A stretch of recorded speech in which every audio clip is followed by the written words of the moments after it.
This week on ANN, the Total Member Involvement Evangelistic Meetings start in Japan. A group of volunteers hold health expos in Jordan. And young people in Brazil offer support after a deadly fire. These stories and more coming up.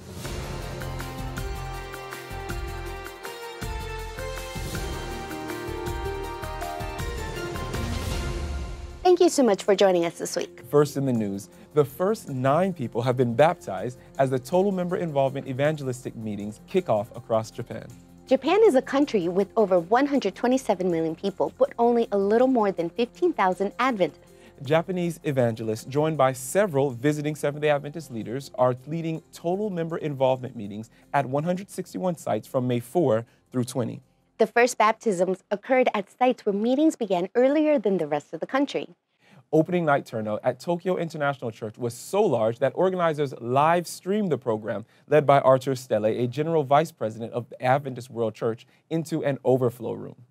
Church leaders have appealed to Adventists worldwide to pray for the Japan meetings, which follow similar total member involvement evangelistic campaigns in Romania in 2017 and Rwanda in 2016. Total Member Involvement is a World Church initiative that encourages each of the church's 20 million members to lead someone to Christ.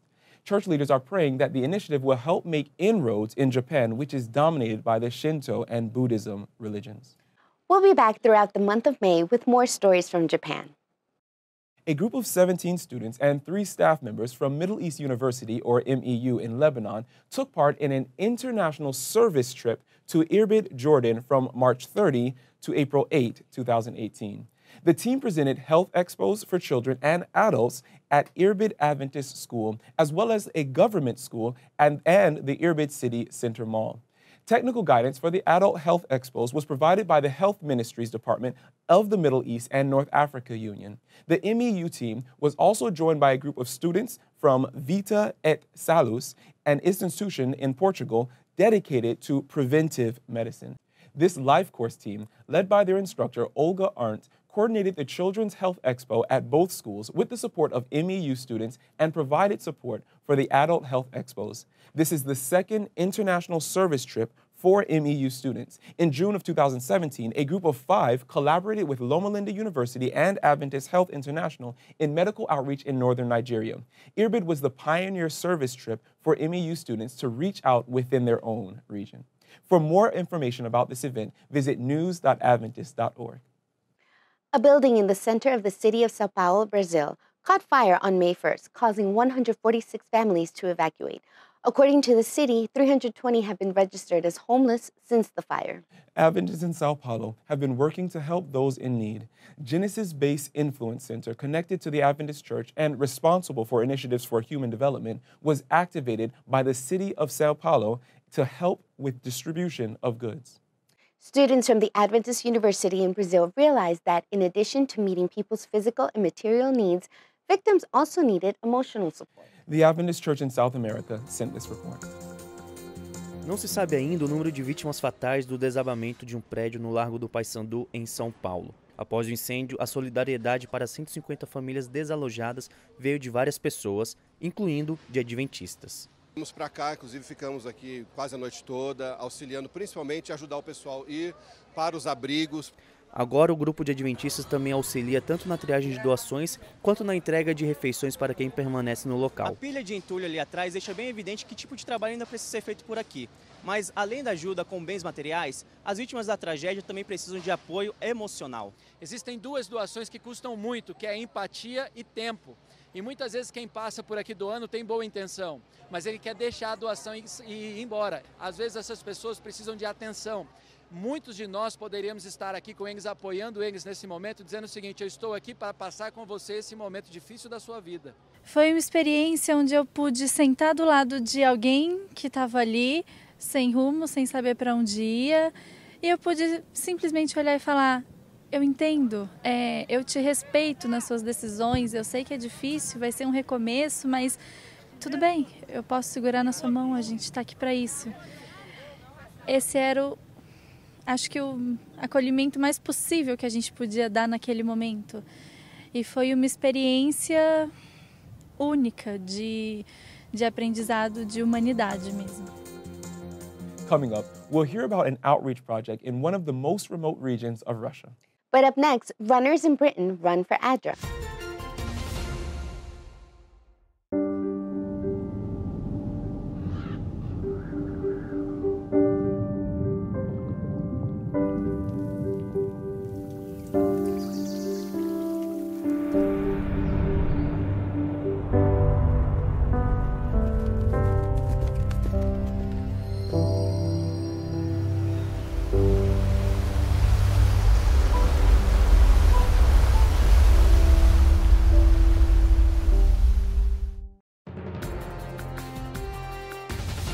Welcome back. It would have been so much easier to stay at home in a warm bed, but over 100 runners came out and braved the cold to take part in this year's Adventist Development and Relief Agencies, or ADRA, Fund Run on April 29. The annual event was held at Crystal Palace Park in Penge, a southeastern suburb of London. These events are always inspiring, and there are so many interesting stories behind why the runners decide to participate. The Adventist Church in the British Union sent this report. There is a group that is a team, the tour pair that is here to do 26 miles today. And we're really excited. We were here early enough and started, so the course is already set and people are on the way. And so do you think that with the people turn out that we're going to get a good amount of money raised for ADRA? Yes, it looks the response is going to be good. We were a bit anxious and worried because of the weather, but the turnout has been very encouraging. It's nearly 6.5 laps. It's really, I only come to support my daughter. Rebecca, but I ended up running around and enjoyed it. So next year, hopefully, God willing, I'll get a sheet and sponsor and go for the run. I can see some real sweat on your face. You've done you're the real one. But I tried to give my all and encourage everyone as I was going around. Which is the main thing, really. Excellent. Very good activity.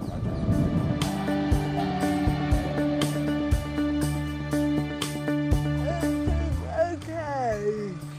Have you been able to brace the cold weather? Yes. And have you been able to raise any money for ADRA? Yeah, I got them, yeah. So you've been supporting as well, have you? Yes, Nikki and I have been friends for over 10 years, and we do quite a few fun runs for Race for Life and ADRA. It's Nikki's first time doing the ADRA fun run, and we like the terrain because it's much smoother than the others that we do.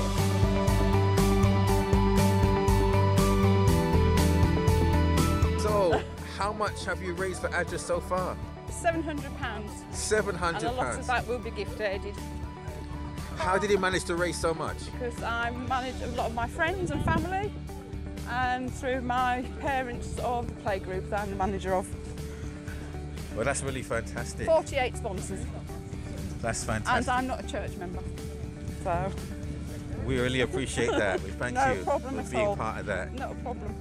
No, and good. Is that something that you do normally, to raise funds for different charities? I have done in the past, but not that amount. There's normally things within the playgroup, so I'm not actually coming out to do something. So it's actually a nice way to spend a Sunday morning with all these happy people. Well, we really appreciate what you've done. £700. £700. Thank plus you. Gift aid. Excellent. No problem. How many laps to go? How many more? We're halfway. 7 to go. 7 more to go. We'll keep it up. 7 miles. 7 miles to go. Brilliant. And you got your team behind I've got my you. husband. Sorry. This one. I've got the first elder. And let me say the old pastor.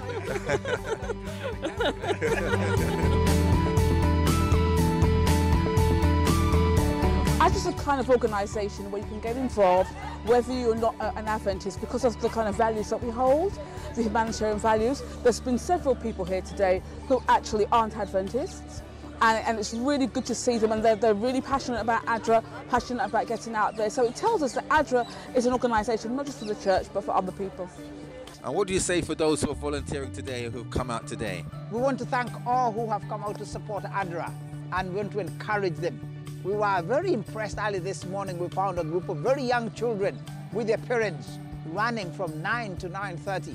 And we noticed that health and supporting charities is a very appreciated cause. So thank you very much for all those who have come out, and we just want to commend and praise God for your commitment. Located in one of the most remote regions of Russia, the city of Magadan is more than 6,000 miles from Moscow. the capital city. Magadan, also called Colima, is the youngest regional center of the Far East. Almost 100,000 people live in Magadan. The city has a large number of educational institutions with a significant number of students studying at schools and colleges. There are also a lot of visitors to this city. This fact is not lost on the Seventh-day Adventist congregation in Magadan. We would like to tell you about one of the large-scale outreach programs the Magadan congregation sponsored in February this year. The Adventist Church in Eurasia sent this report. Город Магадан – это один из самых удаленных от столицы городов России. 7110 километров отделяет его от Москвы. Магадан – это самый молодой областной центр Дальнего Востока. Население города составляет почти 100 тысяч человек. Большое количество учебных заведений, соответственно, учащихся, студенческой молодежи с большой долей приезжих. Это является неотъемлемой частью специфики города и, соответственно, не может не отражаться на жизни и служении общины адвентистов седьмого дня в этом городе. Мы хотели бы рассказать вам об одном из масштабных евангельских проектов, который был осуществлен в этой общине. На протяжении месяца команда медиков-миссионеров Дальневосточного объединения совместно с членами местной общины провели акцию «Сделай шаг к здоровью». Столь длительная акция включала в себя проведение ряда мероприятий, связанных с пропагандой здорового образа жизни и библейских принципов для населения города. Горожанам были предложены оздоровительный массаж, скандинавская ходьба, лечебная физкультура и к концу месяца 10-дневная библейская программа. В итоге акция привлекла внимание более 100 человек, которые впервые переступили порог адвентистской церкви. Через листовки, сообщения в соцсетях и рекламу на досках объявлений жители города получили приглашение. Еще до приезда команды по телефону началась запись на участие в акции. А когда первые посетители пришли на массаж и лечебную физкультуру, то сами стали приглашать своих родных, друзей и коллег по работе присоединиться к ним. Как уже было сказано, команда медиков-миссионеров была сборной. Члены команды прилетели из разных городов – Владивостока, Хабаровска, Комсомольска-на-Амуре и Благовещенска. В Магадане их ожидала команда, которая в прошлом году уже принимала участие в подобном мероприятии для населения своего города. В течение месяца с 9 утра до 7 вечера двери церкви не закрывались. Все приходили по записи в свое время. Их с теплом встречали, посетители могли измерить артериальное давление, попить чая и отдохнуть перед процедурами и после них. Часть гостей знали друг друга, а с остальными быстро знакомились. В кабинет для массажа каждый час приходила одна группа посетителей и сменяла другую. На протяжении сеанса массажа играла красивая христианская музыка и песни, и люди слышали простые практические советы по поддержанию здоровья, а также слышали рассказы о заботе и любви Бога. Было много моментов, когда вместе шутили и смеялись. Обстановка всегда была очень непринужденной, и сами участники программы с удивлением подчеркивали, как заметно их отношения с командой переходили в разряд близких и доброжелательных, дружеских. Обучение технике скандинавской ходьбы проходило в спортивном зале церкви. Результаты своего труда команда видела в улучшении состояния посетителей, снижении артериального давления и боли в спине и суставах. Снималась головная боль, и многие радовались восстановлению режима сна, улучшению подвижности тела и, конечно же, хорошему настроению. Люди приходили на занятия и каждый день делились все новыми изменениями и радовались тому, что им становилось легче с каждым днем. К концу 7-дневного курса лечебной физкультуры все хорошо усваивали технику упражнений и могли продолжать самостоятельно заниматься уже дома. Каждый день эти люди говорили слова благодарности, некоторые поделились, что имели опасения переступить порог церкви, думая, что им здесь начнут что-то навязывать и агитировать. Огромное спасибо за эту программу, за вашу доброту, за ваше внимание, за то, что вы есть, и за то, чтобы вы нас никогда не забывали и приезжали к нам каждый год, а может в год 2 раза. Спасибо вам. Да, спасибо. У девочек столько терпения, у них золотые руки, поистине сильные, да. Золотые руки, когда мы кричим, пищим у них, но результат налицо, правда. Да, здорово, молодцы. За период февраля месяца мы смогли познакомиться, подружиться и провести оздоровительные процедуры почти для 100 человек. Среди них были и те, кто посещали подобные мероприятия в прошлом году. Узнав о нашем приезде, они привели своих родственников, пригласили друзей и знакомых. Среди посетителей были люди с разными проблемами в работе опорно-двигательного аппарата, но усилиями всей команды и милостью Божьей мы имели много опытов решения этих проблем. Одним из посетителей был молодой мужчина-инвалид, который не мог сам делать движения ногой, и первые 2 занятия мы помогали ему своими руками делать движения на ЛФК. И после 4 дней массажа и лечебной физкультуры он стал все делать сам. С ним посещали наши процедуры его жена и мама. Среди посетителей также были 2 15-летних подростка с диагнозом сколиоз. После массажа их состояние улучшилось, прошли боли в спине, ходить и сидеть стало легче, они были рады и очень благодарны. Этих подростков привели родители, которые немного раньше тоже посещали эти процедуры. За 2 дня до начала евангельской программы начал работу 7-дневный лагерь здоровья, где посетители находились на процедурах в течение 3 часов. К массажу, лечебной физкультуре на этом лагере мы добавили и процедуры по уходу за кожей лица и рук. Все средства готовились из натуральных компонентов своими руками. Сидя перед зеркалом, они учились правильно наносить маски, крем на лицо и на руки, используя самомассаж. Во время обучения инструктор рассказывал о правильном уходе за кожей, о способах приготовления безопасных средств ухода. Лилась красивая христианская музыка и песни. Люди задавали вопросы не только о здоровье, их волновали и духовные темы. Мы всех приглашали на предстоящую евангельскую программу к 3 марта. Некоторые пришли на субботнее богослужение еще до начала программы. И это стало огромной радостью для всех. Несколько человек посещали всю евангельскую программу. Работая среди людей этого города, мы видели большую их нужду во внимании, заботе, практическом участии. Они нуждаются в месте, где их ждут, в людях, которые хотят с ними дружить, проводить время, помогать. Участие в жизни других людей всегда требует времени, сил душевных и физических, перемен в привычном укладе своей жизни. Но это стоит того, потому что осознаешь и видишь своими глазами, как через тебя делает свое дело сам Бог. Coming up, Emily Mistrapa is here to tell you about a new feature on Snapchat. But up next, we learn about a young couple who are sharing God's message in a remote part of Alaska.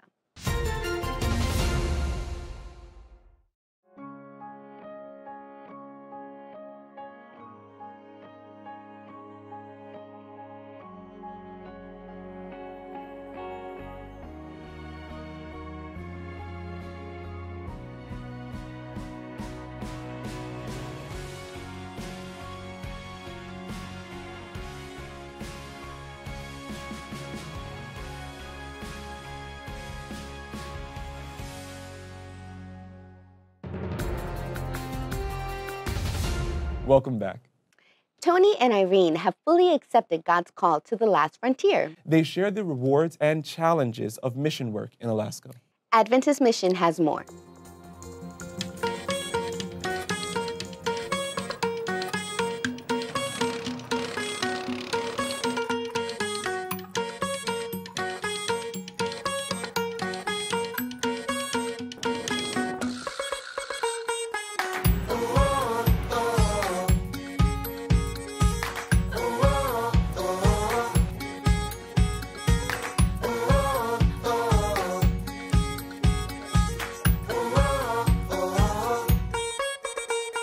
Shungnak is part of the Northwest Arctic region, a very remote area completely disconnected from any roads to neighboring villages. Meet Anthony Sherman, his wife Irene, and their son Hezekiah. Tony moved to Shungnak to take a mission position that the Alaskan Conference had been looking to fill. My wife and I came to Shungnak because this is where God was calling us to. We had been doing vacation Bible school here for some time, and we believed that it was time for someone to move here, and it was on our hearts to do so. When the Sherman family moved to Shungnak, they did not have any running water and only a wood stove to heat their home.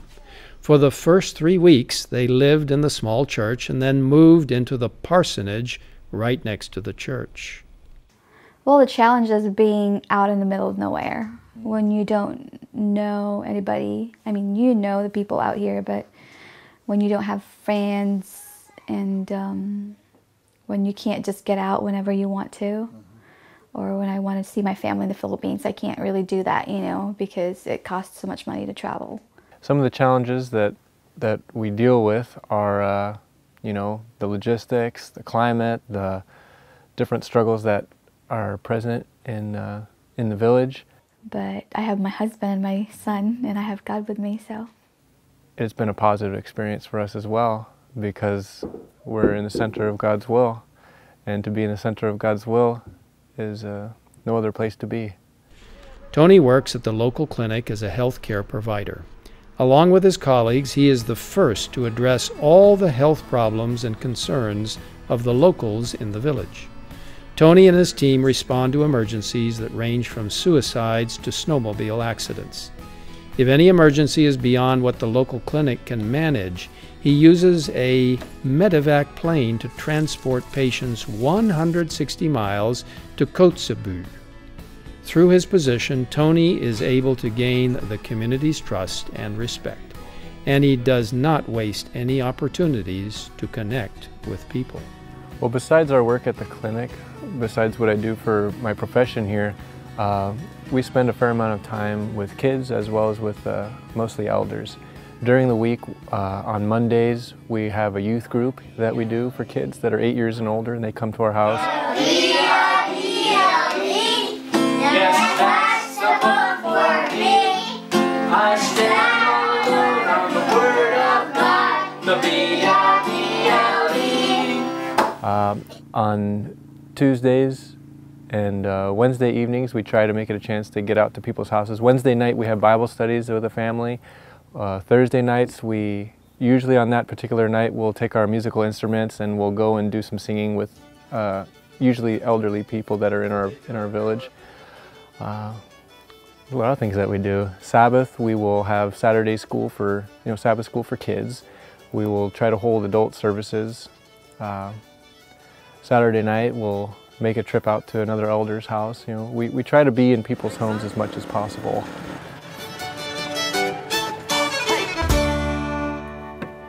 The church and parsonage were built in the 1970s, but have not had an active mission post since the late 1980s. For a few years, the building has been used for Vacation Bible School by the Delta Junction Adventist Church. Tony and Irene have been holding Bible studies in their house since the church is not suitable for any fellowship during the winter months. Our dream for this church is that someday there would be people in it. Right now it's not really fit for services in the winter, really, or the summer. It needs a lot of work, and right now we have no membership, we have no attendance, but our dream and hope and confidence is that God will provide us with a fellowship here.